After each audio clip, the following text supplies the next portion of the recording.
चलिए हम लोग एनिमल किंगडम का डिस्कस कर लेते हैं। जब हम अपने चारों ओर देखते हैं तो हम डिफरेंट एनिमल के डिफरेंट स्ट्रक्चर और फॉर्म को ऑब्जर्व करते हैं। बताइए अब तक लगभग कितना एनिमल स्पीसीज को डिस्क्राइब किया जा चुका है?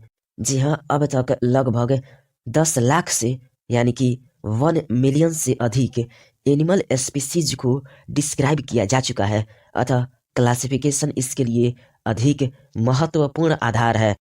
बताइए क्या क्लासिफिकेशन नई खोजी गई स्पीसीज को सिस्टमैटिक पोजीशन पर रखने में सहायता प्रदान करता है? जी हाँ, क्लासिफिकेशन नई खोजी गई स्पीसीज को सिस्टमैटिक पोजीशन पर रखने में सहायता प्रदान करता है।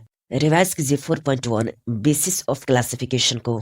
एनिमल्स में स्ट्रक्चर और फॉर्म में भिन्नता पाई जाती है, लेकिन इसके अलावा समानता भी पाई जाती है। 6 फंडामेंटल समानता का नाम बताइए जो एनिमल्स में पाई जाती है। जी हाँ, एनिमल्स में स्ट्रक्चर और फॉर्म में भिन्नता होती है, लेकिन इसके अलावा उनमें arrangement of cell, body symmetry, nature of coelom, pattern of digestive, circulatory और रिप्रोडक्टिव सिस्टम में फंडामेंटल समानता पाई जाती है। जी हाँ, arrangement of cell, body symmetry, nature of coelom, pattern of digestive, circulatory and reproductive system में फंडामेंटल समानता पाई जाती है। जी हाँ, arrangement of cell, body symmetry, nature of coelom, pattern of digestive, circulatory and reproductive system में fundamental समानता पाई जाती है। जी हाँ, arrangement of cell, body symmetry, nature of coelom, pattern of digestive, circulatory and reproductive system में fundamental समानता पाई जाती है। इन्हीं लक्षणों को हम एनिमल क्लासिफिकेशन का आधार मानते हैं और इनमें से कुछ का वर्णन यहाँ किया जा रहा है। रिवाइज कीजिए 4.1.1 लेवल्स ऑफ ऑर्गेनाइजेशन को।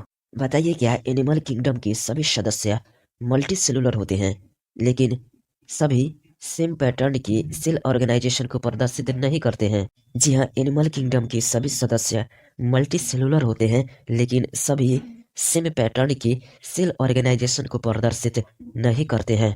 उदाहरण के लिए, जी हाँ, एनिमल किंगडम के सभी सदस्य मल्टी सेलुलर होते हैं, लेकिन सभी सेम पैटर्न की सेल्स ऑर्गेनाइजेशन को प्रदर्शित नहीं करते।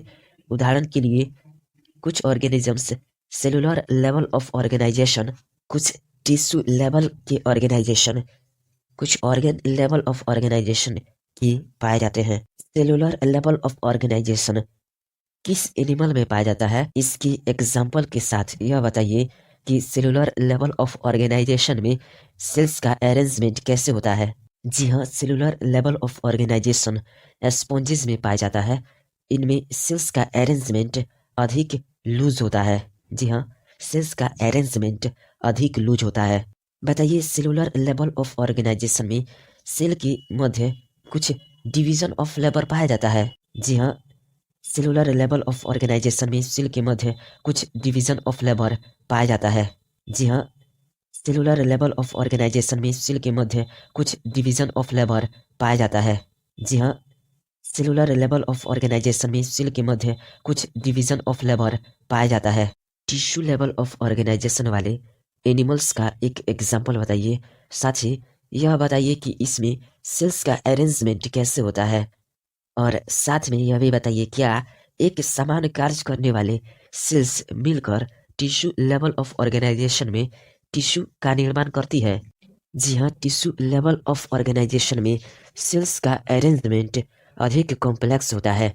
एक समान कार्य करने वाले सेल्स मिलकर टिश्यू का निर्माण करती है। Tissue level of organisation coelenterates में पाया जाता है। जी हाँ, tissue level of organisation coelenterates में पाया जाता है। Tissue level of organisation coelenterates में पाया जाता है। जी हाँ, tissue level of organisation coelenterates में पाया जाता है। रिवाइज कीजिए ऑर्गन लेवल ऑफ ऑर्गेनाइजेशन को। बताइए क्या ऑर्गन लेवल ऑफ ऑर्गेनाइजेशन में टिश्यूज मिलकर ऑर्गन्स का निर्माण करते हैं और प्रत्येक ऑर्गन एक पार्टिकुलर कार्य करता है? जी हाँ, ऑर्गन लेवल ऑफ ऑर्गेनाइजेशन में टिश्यूज मिलकर ऑर्गन्स का निर्माण करते हैं और प्रत्येक ऑर्गन एक पार्टिकुलर कार्य करता है। बताइए ऑर्गेन लेवल ऑफ ऑर्गेनाइजेशन किस फाइला में पाया जाता है? जी हाँ, प्लेटीहेल्मिन्थस तथा अन्य हायर फाइला में ऑर्गेन लेवल ऑफ ऑर्गेनाइजेशन पाया जाता है। एनिमल्स जैसे एनेलिड्स, आर्थ्रोपोड्स, मोलस्क्स, इकाइनोडर्म्स और कॉर्डेट्स के ऑर्गेन मिलकर ऑर्गेन सिस्टम बनाते हैं। जी हाँ, प्लेटीहेल्मिन्थस तथा अन्य हायर फाइला में ऑर्गेन लेवल ऑफ ऑर्गेनाइजेशन पाया जाता है। एनिमल्स जैसे एनेलिड्स, आर्थ्रोपोड्स, मोलस्क्स, इकाइनोडर्म्स और कॉर्डेट्स के ऑर्गेन मिलकर ऑर्गेन सिस्टम बनाते हैं। जी हाँ, प्लेटीहेल्मिन्थस तथा अन्य हायर फाइला में ऑर्गेन लेवल ऑफ ऑर्गेनाइजेशन पाया जाता है।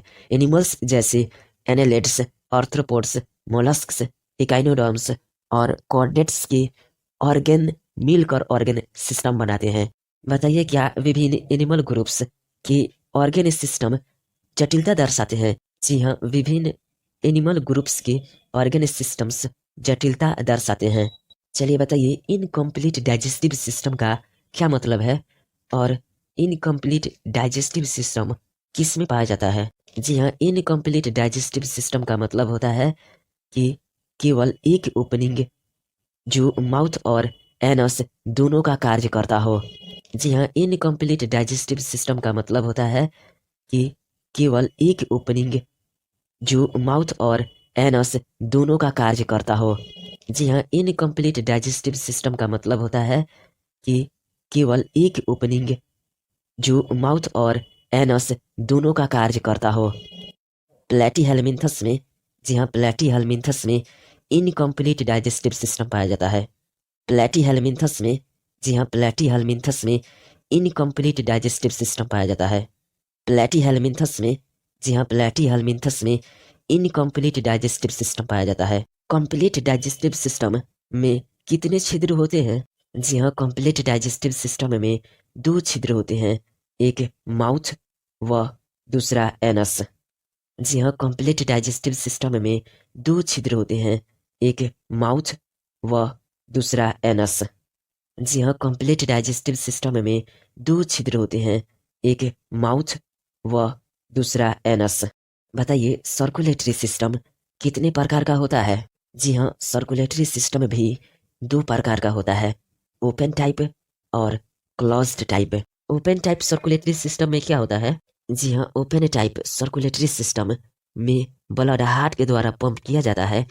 इसमें सेल्स व टिश्यूज सीधे ब्लड के संपर्क में रहते हैं। जी हाँ, ओपन टाइप सर्कुलेटरी सिस्टम में ब्लड हार्ट के द्वारा पंप किया जाता है। इसमें सेल्स व टिश्यूज सीधे ब्लड के संपर्क में रहते हैं। जी हाँ, ओपन टाइप सर्कुलेटरी सिस्टम में ब्लड हार्ट के द्वारा पंप किया जाता है। इसमें सेल्स व टिश्यूज सीधे ब्लड के संपर्क में रहते हैं।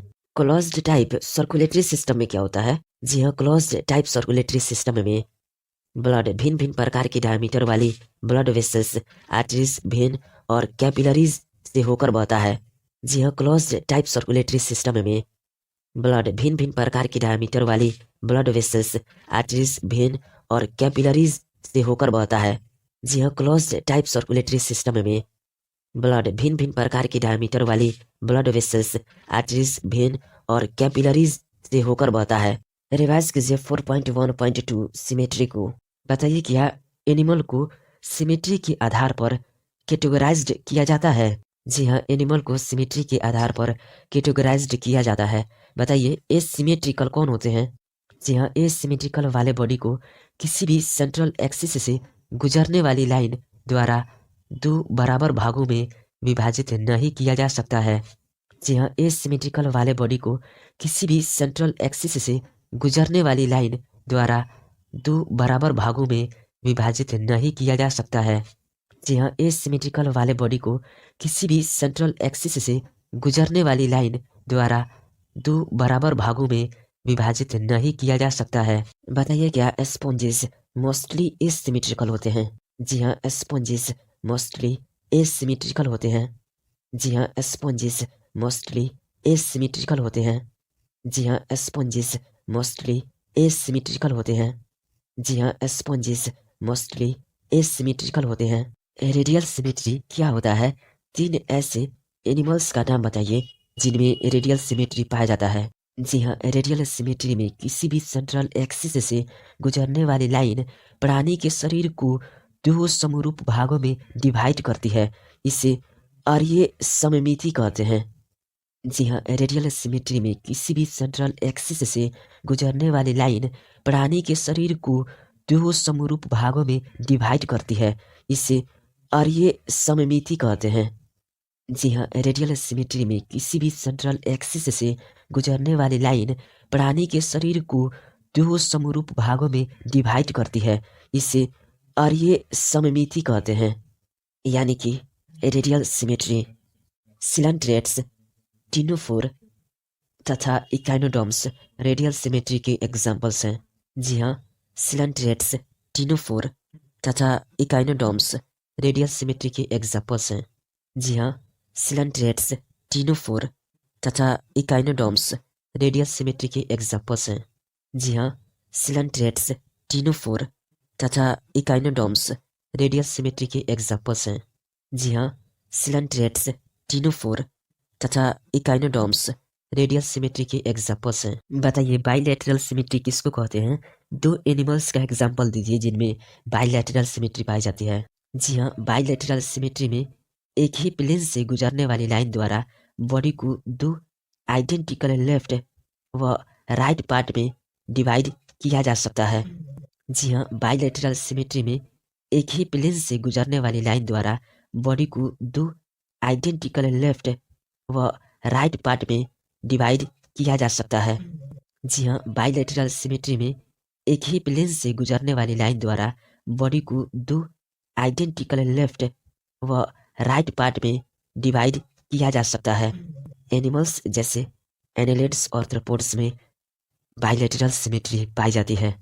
एनिमल्स जैसे एनेलिड्स और थ्रोपोड्स में बाइलेटरल सिमेट्री पाई जाती है। जी हाँ, एनिमल्स जैसे एनेलिड्स और थ्रोपोड्स में बाइलेटरल सिमेट्री पाई जाती है। जी हाँ, एनिमल्स जैसे एनेलिड्स और थ्रोपोड्स में बाइलेटरल सिमेट्री पाई जाती है। रिवाइज कीजिए 4.1.3 डिप्लोब्लास्टिक एंड ट्रिप्लोब्लास्टिक ऑर्गेनाइजेशन को। बताइए डिप्लोब्लास्टिक एनिमल्स कौन होते हैं? जी हाँ, डिप्लोब्लास्टिक एनिमल्स वे एनिमल्स होते हैं जिनमें सेल्स दो एम्ब्रियोनिक लेयर में अरेंज्ड होती है, आउटर इक्टोडर्म और इनर एंडोडर्म। जी हाँ, डिप्लोब्लास्टिक एनिमल्स वे एनिमल्स होते हैं जिनमें सेल्स दो एम्ब्रियोनिक लेयर में अरेंज्ड होती है, आउटर इक्टोडर्म और इनर एंडोडर्म। जी हाँ, डिप्लोब्लास्टिक एनिमल्स वे एनिमल्स होते हैं जिनमें सेल्स दो एम्ब्रियोनिक लेयर में अरेंज्ड होती है, आउटर इक्टोडर्म और इनर एंडोडर्म। डिप्लोब्लास्टिक एनिमल्स का एक एग्जाम्पल बताइए। जी हाँ, सिलेंट्रेट्स डिप्लोब्लास्टिक एनिमल्स का एक एग्जाम्पल है। जी हाँ, सिलेंट्रेट्स डिप्लोब्लास्टिक एनिमल्स का एक एग्जाम्पल है। जी हाँ, सिलेंट्रेट्स डिप्लोब्लास्टिक एनिमल्स का एक एग्जाम्पल है। बताइए डिप्लोब्लास्टिक एनिमल्स में कहाँ अनडिफरेंशिएटेड मीजोगिलिया नामक लेयर होती है? जी हाँ, डिप्लोब्लास्टिक एनिमल्स में सेल्स दो एम्ब्रियोनिक लेयर में अरेंज होती है, आउटर एक्टोडर्म और इनर एंडोडर्म। एग्जाम्पल के लिए सिलेंट्रेट्स, इनमें दोनों लेयर के मध्य जी हाँ, इनमें दोनों लेयर के मध्य में अनडिफरेंशिएटेड मीजोगिलिया नामक लेयर होती है। जी हाँ, इनमें दोनों लेयर के मध्य में अनडिफरेंशिएटेड मीजोगिलिया नामक लेयर होती है। बताइए ट्रिप्लोब्लास्टिक एनिमल्स क्या होता है? जी हाँ, ट्रिप्लोब्लास्टिक एनिमल्स वे एनिमल्स होते हैं जिनमें डेवलपिंग एम्ब्रियो में एक्टोडर्म और इंडोडर्म के मध्य में थर्ड जर्माइनल लेयर पाई जाती है जिसे मीजोडर्म कहते हैं। जी हाँ, ट्रिप्लोब्लास्टिक एनिमल्स वे एनिमल्स हैं जिनमें डेवलपिंग एम्ब्रियो में एक्टोडर्म और इंडोडर्म के मध्य में थर्ड जर्माइनल लेयर पाई जाती है जिसे मीजोडर्म कहते हैं। ट्रिप्लोब्लास्टिक एनिमल्स का एग्जाम्पल बताइए। जी हाँ, प्लेटीहेलमिन्थ्स टू कॉर्डेट्स। जी हाँ, प्लेटीहेलमिन्थ्स टू कॉर्डेट्स। जी हाँ, platyhelminthes to chordates triploblastic animals का एग्जाम्पल है। माइंड कैप्चर कीजिए फिगर 4.1 रेडियल सिमेट्री और बी में बाइलेटरल सिमेट्री को। क्या आपको रेडियल सिमेट्री दिख रहा है?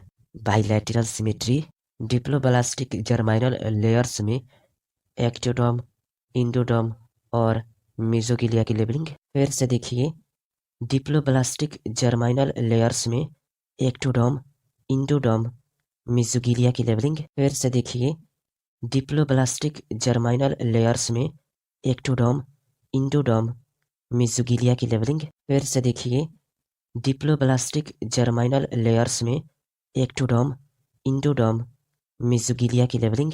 ट्रिप्लोब्लास्टिक जर्माइनल लेयर्स में एक्टोडर्म, मेसोडर्म और इंडोडर्म की लेबलिंग। ट्रिप्लोब्लास्टिक जर्माइनल लेयर्स में एक्टोडर्म, मेसोडर्म और इंडोडर्म की लेबलिंग। ट्रिप्लोब्लास्टिक जर्माइनल लेयर्स में एक्टोडर्म, मेसोडर्म और इंडोडर्म की लेबलिंग।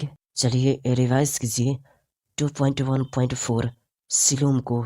बताइए, क्या बॉडी तथा गटवाल के मध्य बनी कैविटी की उपस्थिति अथवा अनुपस्थिति क्लासिफिकेशन में इम्पोर्टेंट है? जी हाँ, बॉडीवाल तथा गटवाल के मध्य बनी कैविटी की उपस्थिति तथा अनुपस्थिति क्लासिफिकेशन में बहुत इम्पोर्टेंट है। जी हाँ, बॉडीवाल तथा गटवाल के मध्य बनी कैविटी की उपस्थिति तथा अनुपस्थिति क्लासिफिकेशन में बहुत इम्पोर्टेंट है। बताइए, सिलोम किसे कहते हैं? जी हाँ, मेसोडर्म सेलाइंड बॉडी कैविटी को सिलोम कहते हैं। जी हाँ, मेसोडर्म सेलाइंड बॉडी कैविटी को सिलोम कहते हैं। जी हाँ, मेसोडर्म सेलाइंड बॉडी कैविटी को सिलोम कहते हैं। सिलोमेट एनिमल्स का एग्जाम्पल बताइए। जी हाँ, सिलोमेट एनिमल्स जिनमें सिलोम पाई जाती है वह हैं annelids, mollusc, arthropods, echinoderms, hemichordates और कॉर्डेट्स। जी हाँ, सिलोमेट एनिमल्स जिनमें सिलोम पाई जाती है वह हैं annelids, mollusc, arthropods, echinoderms, hemichordates और कॉर्डेट्स। जी हाँ, सिलोमेट एनिमल्स जिनमें सिलोम पाई जाती है वह हैं annelids, mollusc, arthropods, echinoderms, hemichordates और कॉर्डेट्स। बताइए, सीडोसिलोमेट्स कौन होते हैं? जी हाँ, सीडोसिलोमेट्स वे एनिमल्स होते हैं जिनकी बॉडी कैविटी में मेसोडर्म की लाइनिंग नहीं होती है, बल्कि मेसोडर्म स्कैटर्ड पाउचेस के रूप में होती है। ऐसी बॉडी कैविटी को सीडोसिलोमेट्स कहते हैं। सीडोसिलोमेट्स का एग्जाम्पल बताइए। जी हाँ, एस्के हेलमेंथस। जी हाँ, एस्के हेलमेंथस। जी हाँ, एस्के हेलमेंथस। जी हाँ, एस्के हेलमेंथस सीडोसिलोमेट्स का एग्जाम्पल है। डायग्रामेटिक सेक्शनल व्यू में सिलोमेट क्या आपको दिख रहा है और उसमें सिलोम की लेबलिंग। फिर से अपने माइंड में देखिए, क्या आपको सिलोमेट में सिलोम की लेबलिंग दिख रही है? फिर से अपने माइंड में देखिए, क्या आपको सिलोमेट में सिलोम की लेबलिंग दिख रही है? सीडोसिलोमेट में सीडोसिलोम की लेबलिंग। फिर से देखिए, सीडोसिलोमेट में सीडोसिलोम की लेबलिंग। फिर से देखिए, सीडोसिलोमेट में सीडोसिलोम की लेबलिंग। ए सिलोमेट में डाइजेस्टिव कैविटी की लेबलिंग। जी हाँ, ए सिलोमेट में डाइजेस्टिव कैविटी की लेबलिंग। जी हाँ, ए सिलोमेट में डाइजेस्टिव कैविटी की लेबलिंग। जी हाँ, ए सिलोमेट में डाइजेस्टिव कैविटी की लेबलिंग। रिवाइज कीजिए 4.1.5 सेगमेंटेशन को। बताइए, सेगमेंटेशन किसको कहते हैं? जी हाँ, कुछ एनिमल्स में बॉडी एक्सटर्नली और इंटरनली छोटे छोटे भागों में डिवाइड होती है, जिनमें कुछ ऑर्गन्स का सीरियल रेपिटेशन होता है। इसे सेगमेंटेशन कहते हैं। जी हाँ, कुछ एनिमल्स में बॉडी एक्सटर्नली और इंटरनली छोटे छोटे भागों में डिवाइड होती है, जिनमें कुछ ऑर्गन्स का सीरियल रेपिटेशन होता है। इसे सेगमेंटेशन कहते हैं। जी हाँ, कुछ एनिमल्स में बॉडी एक्सटर्नली और इंटरनली छोटे छोटे भागों में डिवाइड होती है, जिनमें कुछ ऑर्गन्स का सीरियल रेपिटेशन होता है। इसे सेगमेंटेशन कहते हैं। मेटामेरिक सेगमेंटेशन तथा मेटामेरिज्म किसको कहते हैं? जी हाँ, कुछ एनिमल्स में बॉडी एक्सटर्नली और इंटरनली छोटे छोटे भागों में डिवाइड होती है, जिनमें कुछ ऑर्गन्स का सीरियल रेपिटेशन होता है। इसे सेगमेंटेशन कहते हैं। अर्थवर्म में इस तरह से सेगमेंटेशन को मेटामेरिक सेगमेंटेशन कहते हैं तथा इस फेनोमेनन को मेटामेरिज्म कहते हैं। जी हाँ, कुछ एनिमल्स में बॉडी एक्सटर्नली और इंटरनली छोटे छोटे भागों में डिवाइड होती है, जिनमें कुछ ऑर्गन्स का सीरियल रेपिटेशन होता है। इसे सेगमेंटेशन कहते हैं। अर्थवर्म में इस तरह से सेगमेंटेशन को मेटामेरिक सेगमेंटेशन कहते हैं तथा इस फेनोमेनन को मेटामेरिज्म कहते हैं। जी हाँ, कुछ एनिमल्स में बॉडी एक्सटर्नली और इंटरनली छोटे छोटे भागों में डिवाइड होती है, जिनमें कुछ ऑर्गन्स का सीरियल रेपिटेशन होता है। इसे सेगमेंटेशन कहते हैं। अर्थवर्म में इस तरह से सेगमेंटेशन को मेटामेरिक सेगमेंटेशन कहते हैं तथा इस फेनोमेनन को मेटामेरिज्म कहते हैं। रिवाइज कीजिए 4.1.6 नोटोकॉर्ड को। बताइए नोटोकॉर्ड किससे डिराइव्ड होता है? जी हाँ, नोटोकॉर्ड मेसोडर्म से डिराइव्ड होता है। जी हाँ, नोटोकॉर्ड मेसोडर्म से डिराइव्ड होता है। जी हाँ, नोटोकॉर्ड मेसोडर्म से डिराइव्ड होता है। बताइए नोटोकॉर्ड क्या होता है? जी हाँ, नोटोकॉर्ड मेसोडर्म से डिराइव्ड रॉड लाइक स्ट्रक्चर होता है, जो कुछ एनिमल्स के डोर्सल साइड में एम्ब्रियोनिक डेवलपमेंट के समय बनता है। जी हाँ, नोटोकॉर्ड मेसोडर्म से डिराइव्ड रॉड लाइक स्ट्रक्चर होता है, जो कुछ एनिमल्स के डोर्सल साइड में एम्ब्रियोनिक डेवलपमेंट के समय बनता है। जी हाँ, नोटोकॉर्ड मेसोडर्म से डिराइव्ड रॉड लाइक स्ट्रक्चर होता है, जो कुछ एनिमल्स के डोर्सल साइड में एम्ब्रियोनिक डेवलपमेंट के समय बनता है। एनिमल्स जिनमें नोटोकॉर्ड होती है उन्हें क्या कहते हैं? जी हाँ, एनिमल्स जिनमें नोटोकॉर्ड होती है उन्हें कॉर्डेट्स कहते हैं। जी हाँ, एनिमल्स जिनमें नोटोकॉर्ड होती है उन्हें कॉर्डेट्स कहते हैं। जी हाँ, एनिमल्स जिनमें नोटोकॉर्ड होती है उन्हें कॉर्डेट्स कहते हैं। एनिमल्स जिनमें नोटोकॉर्ड नहीं होती है उन्हें क्या कहते हैं? एग्जाम्पल के साथ बताइए। जी हाँ, एनिमल्स जिनमें नोटोकॉर्ड नहीं होती है उन्हें नॉन कॉर्डेट्स कहते हैं। पॉरीफेरा से इकाइनोडर्मेटा तक नॉन कॉर्डेट्स हैं। जी हाँ, पॉरीफेरा से इकाइनोडर्मेटा तक नॉन कॉर्डेट्स हैं। जी हाँ, पॉरीफेरा से इकाइनोडर्मेटा तक नॉन कॉर्डेट्स हैं। जी हाँ, पॉरीफेरा से इकाइनोडर्मेटा तक नॉन कॉर्डेट्स हैं।